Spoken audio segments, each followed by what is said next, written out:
민수기 11장 31절에서 35절의 말씀 우리 함께 읽도록 하겠습니다. 바람이 여호와께서 나와 바다에서부터 메추라기를 몰아 진영 곁 이쪽 저쪽 곧 진영 사방으로 각기 하루길 되는 지면이 두 규빗집 내리게 한지라. 백성이 일어나 그날 종일 종야와 그 이튿날 종일토록 메추라기를 모으니 적게 모은 자도 10호멜이라.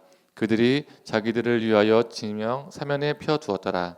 고기가 아직 이 사이에 있어 씹히기 전에 여호와께서 백성에게 대하여 진노하사 심히 큰 재앙으로 치셨으므로 그곳 이름을 기브롯 핫다아와라 불렀으니 욕심을 낸 백성을 거기 장사함이었더라. 백성이 기브롯 핫다아와에서 행진하여 하세롯에 이르러 거기 거하니라. 아멘. 네, 말씀 전하기 전에 우리 2월 헌금 보고하도록 하겠습니다. 195,602원이 들어왔고요. 이렇게 표를 봐주시면 될 것 같습니다. 지출은 180만 원 지출되었고 예배비는 나머지 금액 15,602원은 예배비로 넘겼습니다. 네, 말씀 전하도록 하겠습니다. 몇십 년 전에 교회를 개척하면서 대형 교회를 만든 어떤 목사님의 개척 간증이 담긴 책을 예전에 읽어본 적이 있습니다. 이름만 해도 다 아시는 교회, 또 다 아시는 유명한 분입니다. 간증 중에 이런 내용이 있었습니다. 교회 예배 장소가 필요한데 너무나도 마음에 드는 장소가 있었습니다. 학교가 소유한 장소였습니다. 그런데 그곳을 이미 다른 교회가 사용하기로 계약을 했습니다. 그러면 아쉽지만 그곳을 사용할 수 있는 거예요? 못하는 거예요? 못하는 거죠. 그런 중에 지인 권사님으로부터 그 목사님에게 연락이 왔습니다. 그 학교 이사장 등 학교 관계자들을 자신이 잘 알고 있기 때문에 이 문제를 해결해 주겠다라고 했습니다.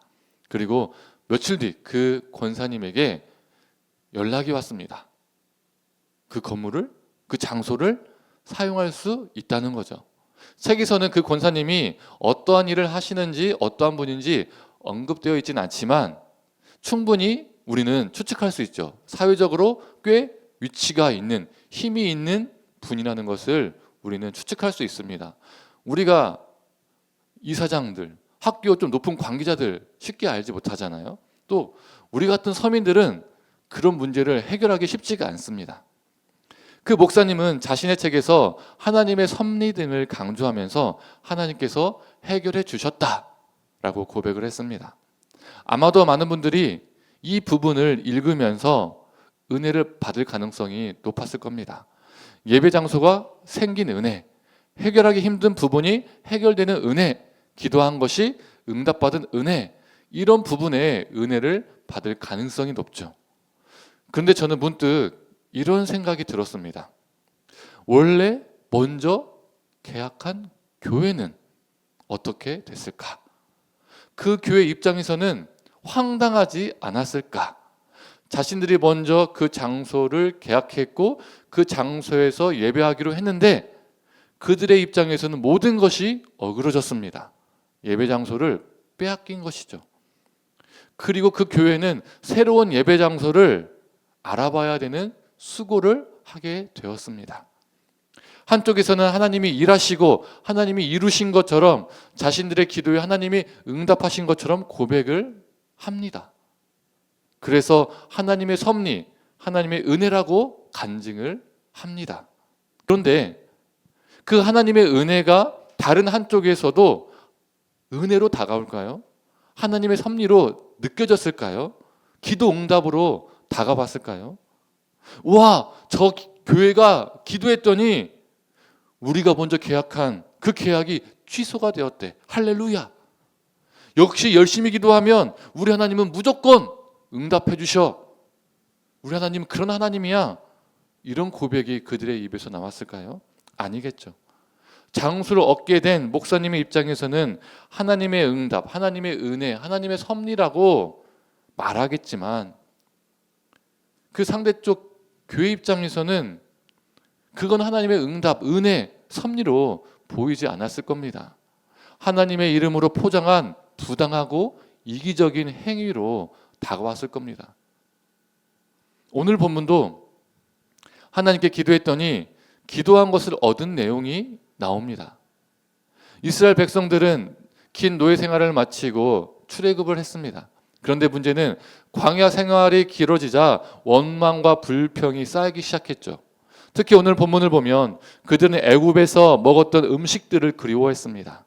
애굽에서 먹던 고기, 생선, 채소들을 떠올리면서 맨날 만나만 먹으니까 이제 지겹다. 어우, 짜증난다. 고기가 그립다. 고기 좀 먹자. 이렇게 울부짖었습니다. 고기 좀 달라고. 하나님, 고기 좀 달라고. 하나님께 막 떼를 부렸습니다. 그랬더니 무슨 일이 일어났습니까? 백성들의 요구대로 하나님께서 메추라기라는 고기를 그들에게 주십니다. 바람을 보내셔서 바다에서 메추라기를 몰아 이스라엘 진영에 떨어지게 하셨죠. 엄청난 양의 메추라기들이 자신들의 눈앞에 놓이게 되었습니다. 이걸 보고 이스라엘 백성들이 어떻게 했습니까? 열심히 모았죠. 그런데 그 열심히 모으면서 그들은 어떤 생각을 했을까요?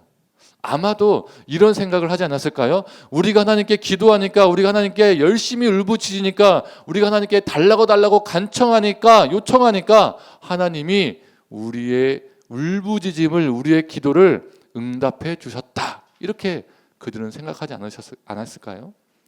그리고 그들은 메추라기를 어떻게 했습니까? 32절을 보면 그날 종일 주야로 그 이튿날 종일토록 메추라기를 모았다라고 합니다. 낮에 온종일 죽으라고 모으고 그것도 성에 안 차서요. 잠 안 자고 밤새도록 또 모았습니다. 그런데 또 성에 안 찼어요. 그래서 그 다음날 온종일 메추라기를 모으고 모았습니다. 고기에 눈이 뒤집힌 거죠. 그렇게 고기에 눈이 뒤집혀서 모았는데 적게 모은 사람도 10호멜을 모았다라고 합니다. 이 10호멜은요 1톤에서 2톤 사이의 무게라고 합니다. 한 사람이 2일 동안 잠도 안 자면서 날 새서 모은 양이 최대 2톤이라는 겁니다. 고기에 눈이 먼 거죠. 아니, 탐욕에 눈이 멀었습니다. 그리고 그 많은 메추라기를 이제 어떻게 해야 됩니까? 먹어야죠. 입에 딱 놓고 막 씹으려고 할 때에 무슨 일이 일어났습니까? 수많은 백성이 그 자리에서 죽었습니다. 그리고 그곳을 무엇이라고 부릅니까? 기브롯 핫다 아와라고 부릅니다. 이 단어의 뜻은 탐욕의 무덤입니다. 탐욕 때문에 하나님의 심판을 받은 땅이라는 의미이죠. 그들의 끝없는 탐욕이 죽음을 불러일으켰습니다. 성도님들, 우리가 정말 조심해야 할 것이 무엇이냐면 내가 A라는 것을 위해서 기도했습니다. 간절히 하나님께 구했어요. 그리고 실제로 A라는 것을 갖게 되었습니다. 그 A를 이루게 되었어요. 그러면 우리는 하나님께서 응답해 주셨다, 하나님께 응답받았다라고 이렇게 말을 합니다. 기도한 것이 실제로 이루어졌을 때, 현실이 되었을 때 우리는 그걸 하나님의 응답으로 무조건 결론 내리는 경향이 있습니다. 그러나 우리가 간구했던 것이, 우리가 기도했던 것이 실제로 이루어졌다고 그 모든 것을 하나님의 뜻이라고 생각하는 것은 위험합니다. 그 모든 것을 하나님의 기도의 응답이라고 생각하는 것은요, 위험해요. 응답받았다고 여기는 그 모든 기도를 하나님의 은혜로 이해하는 사고를 경계해야 합니다. 오늘 본문을 보세요. 달라고 부르짖었어요. 실제로 이루어졌어요. 그런데 알고 보니 탐욕의 무덤이었습니다. 심판이었습니다. 그들이 탐욕을 누리고 있을 때에 심판이 그들에게 임했습니다. 즉 하나님의 응답이 무엇을 위한 응답이었습니까? 심판을 위한 응답이었습니다. 이게 정말 무서운 겁니다. 하나님께 기도 응답받았다라고 그것에 흠뻑 취해 있을 때에 하나님의 심판이 임할 수 있다는 겁니다. 이와 비슷한 사건이 성경에도 또 있습니다. 호세아서 13장 10절에서 11절의 말씀입니다. 한번 함께 읽어보도록 하겠습니다. 전에 네가 이르기를 내게 왕과 지도자를 주소서 하였느니라. 네 모든 성읍에서 너를 구원할 자 곧 네 왕이 이제 어디 있으며 네 재판장들이 어디 있느냐. 내가 분노함으로 너에게 왕을 주고 진노함으로 패하였노라. 금방 읽었던 호세아 말씀이 무엇을 말해주고 있습니까? 배경은 사무엘 시대죠. 많은 백성이 하나님께 왕을 달라고, 왕을 세워 달라고 계속 부르짖었습니다. 본래 이스라엘은 왕정 국가가 아니었죠. 인간 왕은 없었습니다. 이스라엘은 하나님만을 왕으로 모시는 나라였습니다. 그런데 이스라엘 백성들이 우리도 이웃 나라들처럼 왕을 달라고 요구했어요. 눈에 보이는 왕이 없으니까 불안하다는 거죠. 이스라엘은 처음에 다른 나라와 달리 상비군이 없었습니다. 왕이 있으면 어떻습니까? 왕과 왕권을 지켜야 하고 보호해야 하는 조직적이고 훈련된 상비군이 필요하게 됩니다. 그런데 이스라엘에는 왕이 없으니까 상비군 자체가 없었습니다. 평상시에는 각자가 집에서 그리고 각자의 밭에서 일을 하다가 이웃 나라들이 쳐들어오면 그때 가서 소집하는 소집제의 군사를 가지고 있었습니다. 그러니까 덜 훈련이 되었겠죠. 덜 조직적이었겠죠. 그러면 군사력이 약할 수밖에 없었습니다. 그럼에도 이스라엘이 전쟁에서 이길 수 있는 방법이 있었습니다. 그게 뭘까요? 이스라엘에게 있어서 전쟁의 승패는 칼과 창의 의지함에 달려있는 게 아니었습니다. 수많은 병거와 수많은 병사 수의 전쟁의 승패가 나뉘는 게 아니었습니다. 여호와 하나님께 의지하는 것, 여호와 하나님께서 이스라엘 위해서 대신 싸워주시기 때문에 이스라엘이 여호와 하나님을 의지하느냐 의지하지 않느냐에 따라서 전쟁의 승패가 갈라졌습니다. 여호와 하나님께 순종하느냐 순종하지 않느냐, 이것이 전쟁의 승패를 나뉩니다. 이걸 바로 여호와의 전쟁이라고 하죠. 그런데 이스라엘이 왕이신 하나님께 순종하는 길을 선택하기보다는 눈에 보이는 왕을 선택했습니다. 왜요? 순종은 힘들잖아요. 순종은 내 자신을 내려놔야 합니다. 순종은 손해보는 게 생깁니다. 또 불순종하다가 이웃나라와 전쟁을 해봐요. 패배하게 됩니다. 지금 상비군도 없는데 우리 군사력 약한데 순종까지 안 하다가 전쟁 나봐요. 큰일 나는 거죠. 그런데 왕을 세우면 그런 걱정할 필요가 없습니다. 왕을 세우면 군사 조직이 생기고 이웃나라와 맞짱 뜰 수 있는 힘이 생깁니다. 순종과 상관없이 싸울 힘이 생깁니다. 그래서 그들은 왕을 요구했습니다. 사무엘이 왕을 요구하는 것은 하나님을 저버리는 행위다, 반역 행위다라고 반대했지만 그들은 끝까지 조르고 졸랐습니다. 달라고. 결국에는 하나님께서 왕정을 허락하셨죠. 그래서 사울이 이스라엘의 첫 번째 왕이 되었습니다. 이때 이스라엘 백성들은 어떻게 생각했을까요? 이걸 하나님의 심판으로 여겼을까요? 절대 아닐 겁니다. 환호했을 겁니다. 와, 드디어 응답받았다. 드디어 우리에게도 왕이 생겼다. 하나님께 달라고 울부짖었더니, 포기하지 않고 울부짖었더니, 기도했더니 하나님께서 응답해 주셨다. 우리에게도 드디어 왕이 생겼다. 그렇게 그들은 좋아하고 환호하고 그렇게 믿었을 겁니다. 그런데 호세아 13장 11절에서 하나님이 어떻게 말씀하십니까? 내가 분노함으로 내게 왕을 주고 진노함으로 패하였노라. 하나님의 은혜스러운 응답 가운데 왕정이 시작된 것이 아니라 하나님의 진노 가운데 이스라엘의 왕정이 시작되었음을 말해줍니다. 즉 하나님이 이스라엘에게 왕정을 허락하신 것은 하나님의 진노 행위였다는 것을 말해주고 있는 거죠. 하나님께 고기를 달라고 했어요. 정말로 고기가 생겼어요. 이게 응답이 아니라는 겁니다. 하나님께 왕을 달라고 했어요. 정말 왕이 생겼어요. 이게 응답이 아니라는 거죠. 우리는 달라고 하는 것을 얻게 되었을 때 그걸 하나님의 응답이라고 여기지만 그게 아니라는 겁니다. 그들이 불순종과 탐욕으로 기도할 때 그것들을 실제로 얻었지만 그건 응답이 아니라 오히려 심판이었습니다. 심판. 자신들은 응답받았다라고 그것에 도취되었을 때 하나님은 분노하셨고 하나님은 그들을 심판하셨어요. 이게 무서운 겁니다. 성도님들, 우리도 이럴 수 있습니다.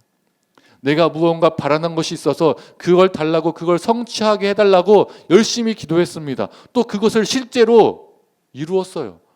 또 그것을 위해서, 그것을 얻기 위해서 봉사도 열심히 했습니다. 이렇게 열심히 하면 하나님이 더 잘 들어주시겠지, 그런 마음으로 열심히 봉사도 했어요. 실제로 이렇게 하시는 분 계세요. 내가 이렇게 헌신하면, 무엇을 하면 하나님이 더 잘 주시겠지. 그러다가 정말 실제로 갖게 되었습니다. 얻게 되었습니다. 그렇다고 그 모든 것을 하나님의 응답으로 결론 내리는 것은 참 위험한 겁니다. 하나님의 응답이 아닐 수도 있습니다. 나의 탐욕으로 이룬 결과물일 수 있습니다. 이스라엘이 탐욕에 눈이 멀어서 이틀 동안 날밤을 새워 고기를 모으고 모았던 것처럼 우리도 탐욕에 눈이 멀어서, 탐욕에 빠져서 날밤을 새워 열심히 부단히 노력해서 얻은 결과물일 수 있어요. 심지어 그것을 얻기 위해서 안 좋은 방법까지도 써가면서 그것을 내가 얻은 것일 수도 있습니다. 예를 들어 수많은 불법을 자행하면서 교회 건축을 하고 하나님이 하셨다라고 말합니다. 교회 세습을 하면서 하나님이 이루셨다라고 말을 합니다. 이런 게 대표적인 예이죠. 성도님들, 왜 이런 사고를 하게 될까요? 기도를 내가 원하는 것을 얻기 위한 종교 행위로 보기 때문입니다. 내가 원하는 것을 반드시 얻어내는 것을 기도의 응답이라고 믿기 때문입니다. 그런데 이런 건요, 타 종교가 말하는 기도의 특징입니다. 다른 종교에서는 내가 원하는 것을 얻어내는 것이 기도입니다. 그래서 내가 바라는 것을 응답받는 것에만 관심이 있어요. 내가 원하는 것을 응답받으려면 어떻게 합니까? 끊임없이 내가 믿는 신에게 기도해야 됩니다. 그리고 끊임없이 그 신에게 내가 무엇인가를 헌신해야 됩니다. 봉사해야 됩니다. 무엇인가를 바쳐야 합니다. 그리고 내가 믿는 신에게 울부짖고 매달리고 간절하게 구해야 합니다. 그래서요, 이런 신앙인일수록 외형적으로 매우 뜨거워 보입니다. 여기에 많은 사람들이 정말 많이 속아요. 열정적으로 무엇인가 하니까, 열정적으로 기도하니까 저 사람 뜨겁구나. 정말 외형적으로 뜨거워 보여요. 그런데 이런 신앙인들은 끊임없이 열정적으로 하나님께 간절히 기도는 하지만 하나님의 뜻을 이루는 데에는요, 별 관심이 없는 경우가 많이 있어요. 내가 원하는 것을 응답받는 것에만 관심이 상당히 있습니다. 이런 신앙을 어린아이 신앙이라고 하죠. 우리가요, 이렇게 마트나 길 가다 보면 이런 아이들 볼 때가 있잖아요. 어떤 아이입니까? 마트 바닥이나 길바닥에 들어누워서 이거 사달라고 막 악을 쓰고 우는 아이들 있잖아요. 소리를 고래고래 지르면서 눈물, 콧물 다 흘리고 막 온몸이 막 땀 범벅이 될 정도로 저거 사달라고 떼를 씁니다. 보세요. 외형적으로만 보면요, 열정적입니다. 어느 누구보다 뜨거워요. 자기가 원하는 것을 얻기 위해서 그렇게 열정적일 수가 없어요. 뜨거울 수가 없어요. 그 아이에게는요, 부모의 마음, 주변 사람들의 시선 이런 거 관심 없습니다. 오직 뭐에만 관심이 있어요? 내가 원하는 그것을 얻는 것에만 관심이 있어요. 내가 그 장난감 갖고 싶으면 저거 장난감 무조건 가져야 됩니다. 그거에만 관심이 있어요. 사줄 때까지 들어 누워서 조르는 거죠. 그리고 결국에는 얻어내는 겁니다.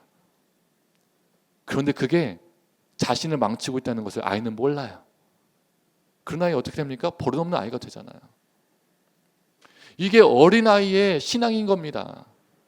기도 열심히 열정적으로 하는 것 중요하지만 어떠한 방식으로 그것을 이루어가고 얻고 성취하는 과정은요, 중요치 않습니다. 기도했고 그걸 결과적으로 실제로 얻었느냐가 중요합니다. 그리고 얻었으면 무조건 하나님의 응답이라고 생각하는 거예요. 그러나 기독교가 말하는 기도는요, 그렇지 않습니다. 기독교 신앙에서 기도란 우리가 뭐라고 말하죠? 하나님과의 대화라고 말하잖아요. 왜 우리가 기도를 대화라고 합니까? 내가 간절히 원하는 것 때문에 기도가 시작되었지만 하나님과의 대화를 통해서 내가 원하는 것이 하나님의 원하심과 일치하는가를 알아가기 때문입니다. 내가 원하는 것을 일방적으로 하나님께 밀어붙이는 게 아닙니다. 나의 뜻이 하나님의 뜻과 일치하는지를 먼저 물어요. 그래서 나의 뜻이 하나님의 뜻과 일치하면 정말 좋은 거죠. 너무 좋은 거죠. 그런데 나의 뜻이 만약 하나님의 뜻과 일치하지 않는다면 나의 뜻을 내려놓고 기꺼이 하나님의 뜻을 받아들이는 것이 기독교 신앙의 기도입니다. 어린아이가요, 성장하고 성숙할수록 어떤 아이가 됩니까? 부모의 마음을 헤아리는 아이가 되죠. 그렇죠? 이것처럼 우리의 신앙이 성장하고 성숙하면 성숙할수록 하나님의 마음을 알려고 하고 하나님이 원하신 것이 무엇인지 또 하나님이 원하신 바를 내가 깨달았으면 그걸 내 삶 속에서 어떻게 일구어 가야 할지를 이걸 고민하게 됩니다. 그래서 우리 기독교 신앙이 말하는 기도는요, 다른 종교의 기도와 차원이 다릅니다.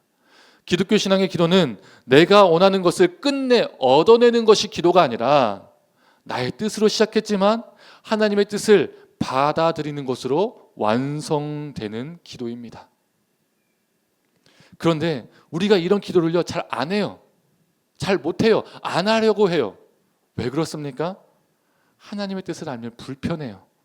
때로는 오래 걸려요. 알아도 순종하는 것이 힘들어요.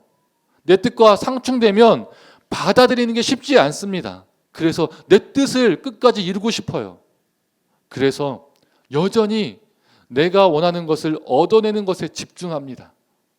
얻을 때까지 고집스럽게 하나님께 울부짖는데 여전히 익숙한 경우가 많이 있어요.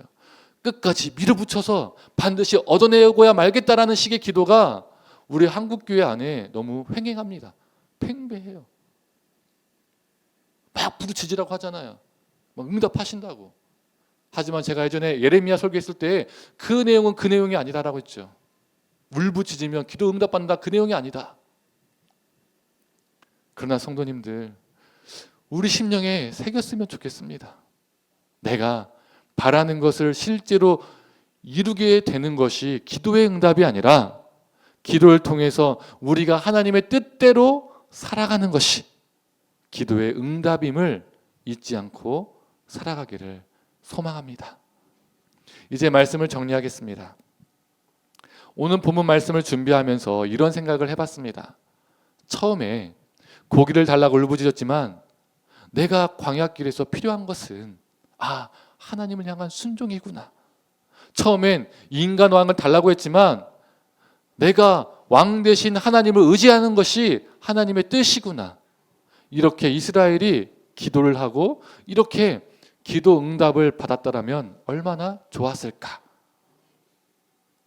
그러면 우리에게 그들의 기도가 반면교사가 아니라 정면교사가 되었을 겁니다.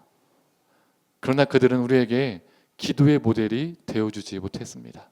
하지만 우리에게 기도의 모델이 되어주신 분이 있습니다. 누구입니까? 바로 우리 예수님이십니다. 예수님께서 십자가에 못 박히기 전 예수님은 야고보와 요한 그리고 베드로를 데리고 한적한 곳으로 가셨습니다. 그리고 예수님은 괴로워하셨습니다. 예수님은 아버지는 모든 것이 가능하시니 이 잔을 자신에게서 옮겨달라고 하나님께 기도했습니다. 가끔 우리는 예수님의 이런 기도가요, 우리에게 당혹감으로 다가올 수가 있을 수 있습니다. 왜 그렇죠? 신이시라면 당당하게 맞서셔야지. 그리고 생명을 살리시려면 그 상황을 피하지 마시고 돌파하셔야지, 뚫고 가셔야지, 이렇게 생각할 수도 있습니다. 그러나 이 기도 속에서 십자가의 길이 예수님께 너무나도 큰 고통임을 우리는 엿볼 수 있습니다. 그래서 예수님도 이 시간이 비껴가기를 기도하셨습니다. 하지만 예수님은 자신의 기도 속에서 다시 한번 이렇게 고백하십니다. 그러나 나의 원대로 마시옵고 아버지의 원대로 하옵소서. 그리고 예수님은 입술로만 고백한 것이 아니라 하나님의 뜻을 실제로 이루기 위해서 고난의 길을 걸으시고 십자가에 못 박혀 죽으셨습니다. 성도님들, 기도란, 기도 응답이란 이런 것입니다. 나의 뜻으로 시작했지만 하나님의 뜻이 이루어지고 하나님의 뜻이 완성되는 것입니다. 성도님들, 우리가 우리의 뜻과 바람을 내려놓고 하나님의 뜻을 받아들이는 과정은요, 늘 기쁘기만 한 것이 아닙니다. 고뇌도 있고 아픔도 있고 처절한 눈물이 있을 때도 있습니다. 그러나 결국엔 예수님처럼 우리의 뜻을 하나님의 뜻에 일치시키고 하나님의 뜻을 삶으로 이루어가는 기도의 사람이 되기를 간절히 소망합니다. 기도의 응답이라고 생각했는데 알고 보니까 탐욕의 무덤이 아니기를 원합니다. 심판을 위한 기도의 응답이 아니라 하나님의 뜻을 이루어가는 것이 우리의 기도의 응답이 되기를 간절히 축원합니다. 이 시간 함께 찬양하면서 기도하도록 하겠습니다.